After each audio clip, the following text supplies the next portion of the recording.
என்னது, அவர் வர போறாரா?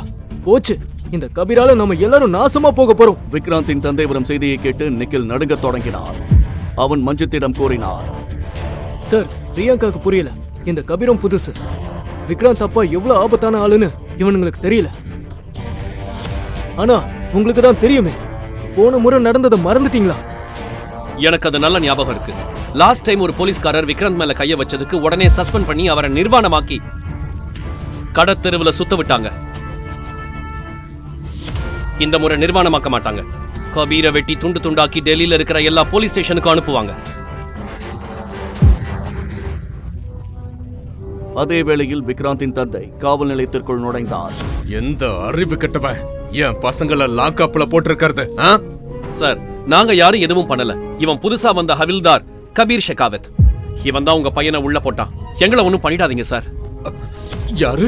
கபீர் ஷெகாவத்தா? ஆமா, நான் தான் இவங்களை உள்ள தள்ளினேன். உள்ள இவங்களுக்கு நல்ல பாடமும் கத்து கொடுத்திருக்கேன். கபீர் சார், நீங்க ஒரு சாதாரண கான்ஸ்டபிள் மாதிரி இங்க இருக்கீங்க. என் பசங்க சார்பா நான் உங்ககிட்ட மன்னிப்பு கேட்டுக்கிறேன் சார். ப்ளீஸ், உங்களை பத்தி அவங்களுக்கு தெரியாது சார். அப்பா, நீங்க ஏன் இந்த சாதாரண கான்ஸ்டபிள் கால்ல போய் விழுறீங்க? முழு வீடியோவை பாக்கெட் FM தமிழ் யூடியூப் சேனலில் கண்டு மகிழுங்கள்.